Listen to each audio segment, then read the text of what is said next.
కాంగ్రెస్ ప్రభుత్వం వచ్చిన తర్వాత బీసీ, ఎస్టీ, మైనార్టీలను విదేశీ విద్యానిధి పథకానికి ఎంపిక చేయలేదన్నారు బీఆర్ఎస్ ఎమ్మెల్యే గంగుల కమలాకర్. విదేశీ విద్యానిధి విషయంలో ప్రభుత్వ సమాధానం నిర్లక్ష్యంగా ఉందన్నారు. చిన్న విషయాల్లో బీసీలను ప్రభుత్వం ఇబ్బంది పెడుతుందన్నారు. ఐఐటీ ప్రతిష్టాత్మక విద్యా సంస్థల్లో చదివే వారికి 2 లక్షల ఆర్థిక సాయం ఉత్తర్వును ఎందుకు అమలు చేయడం లేదని అసెంబ్లీ ప్రశ్నోత్తరాల్లో ప్రభుత్వాన్ని ప్రశ్నించారు గంగుల కమలాకర్. ఇక రాజకీయాల కోసం ప్రభుత్వంపై విమర్శలు చేయడం తగదన్నారు మంత్రి సీతక్క. కావాలంటే ఇప్పటి వరకు ప్రభుత్వం ఇచ్చిన ఓవర్సీస్ డేటా సభ్యులకు ఇస్తామన్నారు. విదేశీ విద్యా పథకం కింద ఎంపిక అయి విదేశాల్లో చదువుతున్న విద్యార్థుల సంఖ్య ఎంత అంటే 1913 అన్నారు.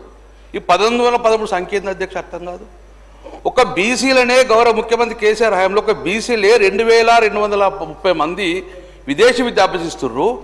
ఎస్సీలు ఎంతమంది ఉండాలి, ఎస్టీలు ఎంతమంది ఉండాలి, మైనార్టీలు ఎంతమంది ఉండాలి, మనం మొత్తంగా వచ్చి 1913 పాయింట్ ఏందో అర్థం కాలేదు నాకు ఇంతవరకు. దయచేసి గౌరవ మంత్రి గారు మళ్ళీ మీరు క్లారిఫికేషన్లో ఇది ఒక రెక్టిఫై చేయరు. మరి 19 క్వశ్చన్ క్లియర్. విదేశీ విద్యా పథకం కింద ఎంపికై విదేశాల్లో చదువుతున్న విద్యార్థి సంఖ్య ఎంత? 1913 అని ఇచ్చిర్రు.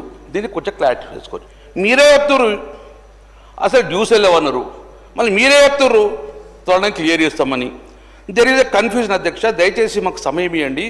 ఈ సభ ద్వారా నాకు తెలిసిన ఒక క్వశ్చన్ ద్వారా రాష్ట్రం మొత్తం కూడా మా బిడ్డల బతుకు ఏమవుతుంది, ఆచరణ ఉంటుందా, డబ్బులు వస్తాయా లేదని చూస్తున్నారు. కాబట్టి గౌరవ ముఖ్యమంత్రి గారు లేకున్నా కూడా ఆన్ బిహాఫ్ ఆఫ్ ద ముఖ్యమంత్రి గారు ఫైనాన్స్ మినిస్టర్ గారు ఉన్నారు కాబట్టి క్లారిటీ ఇచ్చి తెలంగాణలో ఉన్న బడుగు బలహీన వర్గాల యొక్క వారు చూస్తున్న వెయిటింగ్ను క్లారిఫై చేయాలని చెప్పి నేను మనసులో కోరుకుంటున్నాను. అలాంటి పేద బిడ్డను కేసీఆర్ గారు ఈరోజు విదేశాలు ఎయిర్పోర్ట్ ఉంచడం కాదు అధ్యక్ష, విమానంలో కూర్చునబెట్టుకొని ఆ విమాన టికెట్ ఇచ్చి వీసా ఛార్జెస్ ఇచ్చేసి 20 లక్షలు ఇచ్చి విదేశీ ఆదాయం పంపి హయ్యర్ స్టడీ చదువుకొని ఇక్కడ వచ్చి మళ్ళా ఇదే హైదరాబాద్లో ఆ బీసీ బిడ్డ ఉద్యోగం చేస్తున్నారు అధ్యక్ష.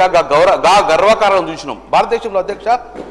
భారతదేశంలో ఏ రాష్ట్రంలో ఇలాంటి పథకం మొదలుపెట్టారు అధ్యక్ష? 2016 సంవత్సరంలో గౌరవ ముఖ్యమంత్రి కేసీఆర్ గారు ప్రవేశపెట్టే అధ్యక్ష. గర్వపడాలి. వెనుకబడ్డ కులాలకు కానీ బడుగు బలహీనలకు గర్వపడాలి.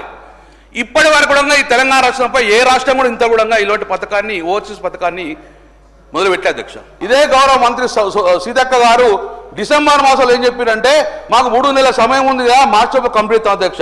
3 నెలలు అయిపోయింది, ఇంత ₹1 విడుదల కాలే. మార్చి నిధులు కాలే. అంటే నేనేమంటున్నా, ఈ బీసీ బిడ్డలు, ఎస్సీ బిడ్డలు, ఎస్టీ బిడ్డలతో కూడా ఇంత చిన్న విషయాన్ని కూడా మమ్మల్ని ఎందుకు ఇబ్బంది పెడుతుండ్రు?